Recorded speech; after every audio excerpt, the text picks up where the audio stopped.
Channel 2 News begins right now with a breaking news alert. And that breaking news coming to us from Northeast Houston. 18 students have been hospitalized after they were involved in a school bus accident. Right now you see Sky 2 live over the scene on the East Tex Freeway at Will Clayton. The bus is connected to a tow truck at this point, as you can see. Police tell us 57 students and 2 adults were on board and are from Cleveland High School. We do not know the extent of their injuries at this point, but HPD is telling us that some of them had some facial injuries from hitting the backs of the seats when that accident happened. Now, those students were members of the ROTC and were on their way home from Clear Lake after a field trip when the accident happened. An 18-wheeler was involved as well. We do have a crew headed to the scene, and we'll update the story in our evening newscast and at click2houston.com. And now to our other top story.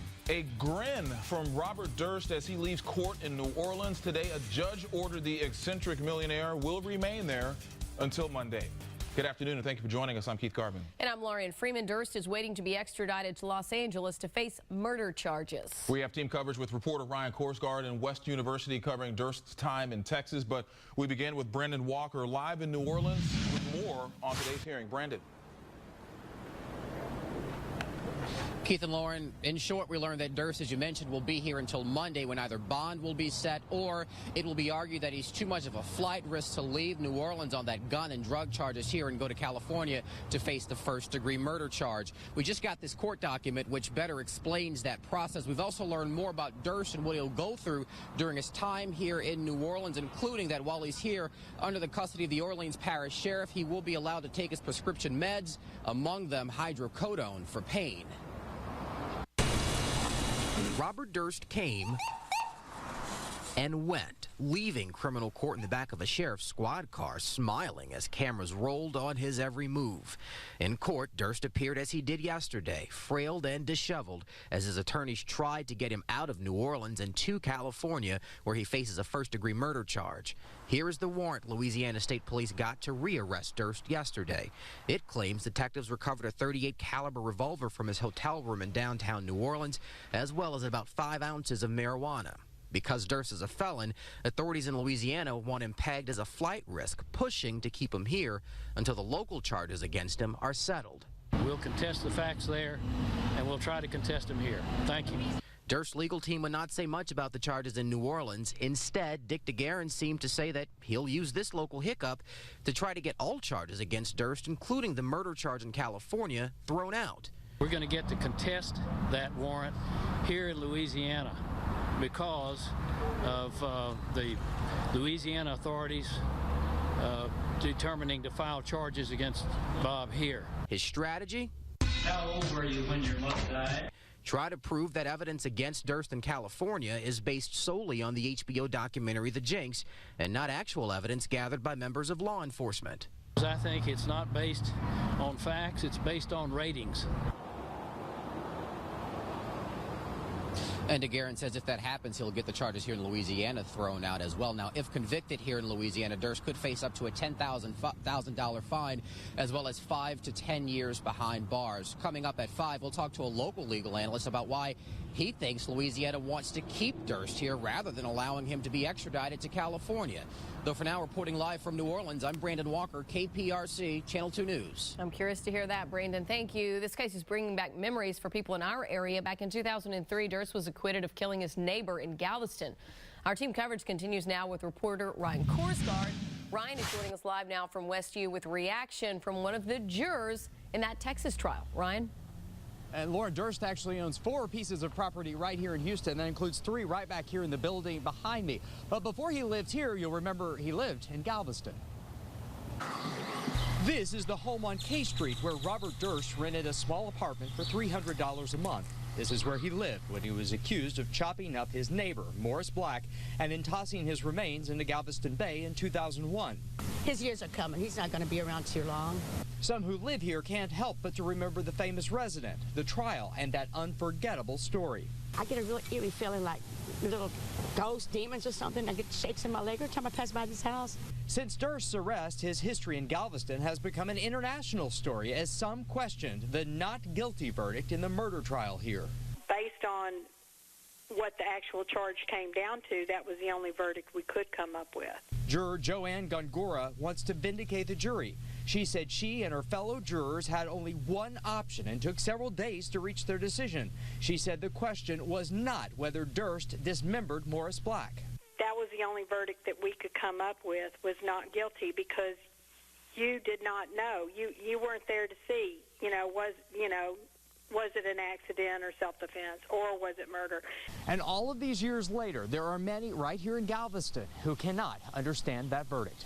That's what's so sad about it, families that had to go through all this. And finally, they started to realize what happened. They want closure. And they thought they had closure. I still think he's guilty. I still think he's guilty.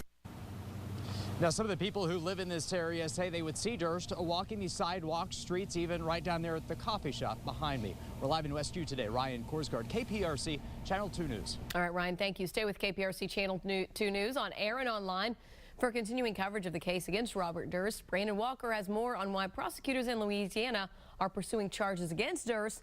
Plus, Phil Archer is the only local TV reporter in Los Angeles, and his reaction to Durst's arrest from Susan Berman's stepson. Well, new at 4, a terrifying attack late this afternoon. A man is followed home in Southwest Houston, carjacked, and then shot. Channel 2's Sion Rhodes joins us live from Southwest Houston with the search for who opened fire on that victim. Sion. And Keith, that victim is expected to be okay after taking a bullet to the leg. HPD says it happened just after 1 o'clock this afternoon at the Coral Club Apartments in the 5900 block of Fondren. The victim told detectives that the suspects were driving behind him when they followed him into this complex. When he got out of his truck, they jumped out of their car, snatched the keys from him, and then drove off in his black Ford F-150, firing one shot at him. So all I heard was a big bang, boom. And then, my roommate came and said there was a guy on the floor bleeding. And I gave him the alcohol. He came out here, I guess, gave it to him. Those residents calling for help, trying to assist that victim. Now, the victim said there were 4 or 5 men. He described them as young Hispanic males. He said he did not recognize them. Call Houston Police if you have any information on this crime. Live in Southwest Houston, Sion Rhodes, KPRC, Channel 2 News. All right, Sion, thank you. The Metro light rail service is back to normal in downtown after concerns over an underground tunnel that could have collapsed. Metro says the rail was shut down this afternoon after the ground began to move, causing officials to worry that an underground tunnel wall could give way. This happened near the intersection of Capitol and Main. No one was hurt. Crews cleared up the area and made sure that it was safe for the light rail to reopen. Well, a frightening morning in Pasadena. An apartment catches fire, giving residents just seconds to escape. 2 women and an 11-year-old boy are recovering this morning after they were forced to jump from a second-story window. Video from one of our viewers shows the fast-moving flames. Nearly 60 firefighters showed up to battle this 2-alarm fire. 8 units were destroyed, leaving some families without a place to go. And after a developing story from the state capitol, the Texas Senate has given its final approval to allowing licensed open carry of handguns in our state.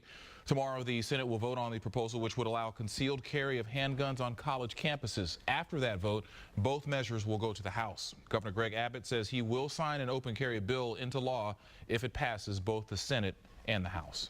After a warm day out there, rain is on the way now for tomorrow. Yeah, but for how long, we want to know. Channel 2 Chief Meteorologist Frank Billingsley. Well, let's talk about this beautiful day we're having so far, shall we? 80 degrees right now. It's lovely out here, and that's providing a beautiful spring break for lots of folks out there. You can see there's a look at the satellite. The only downside is look at that sea fog. When you get these warm temperatures right over that very cool ocean water, the sea fog that you're seeing in Galveston Live right now is exactly the problem. In the meantime, the zoo's been popular all week long. Perfect for spring break. 81 in the Woodlands, 82 at the zoo, 68 and a little foggy in parts of Galveston.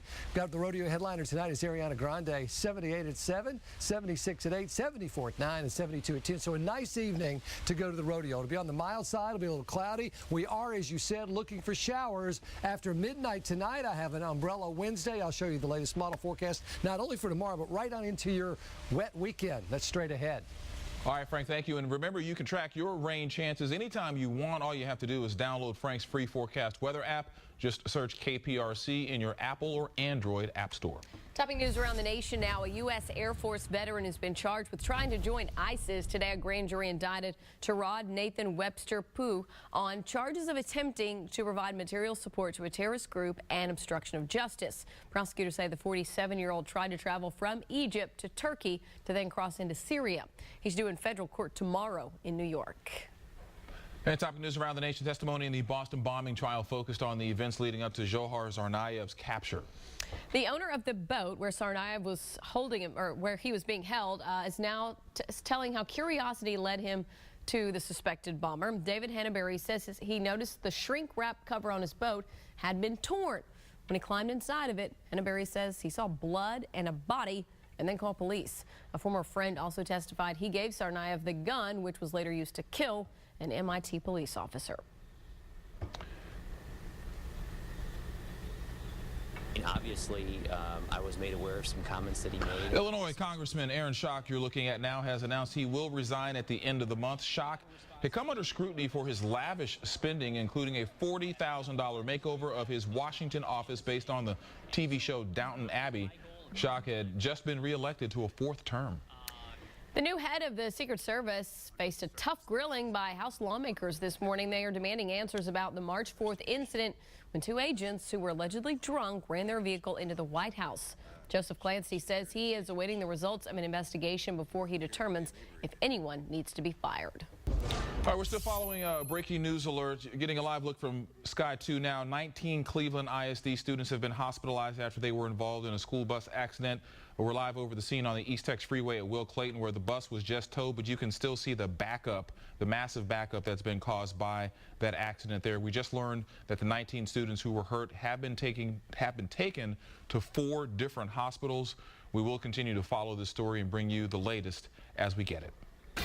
Well, one of America's biggest fast food chains is now putting the fate of a menu item in the hands of a chicken. Coming up, how that real-life chicken will determine whether you can get your hands on a hot-selling treat.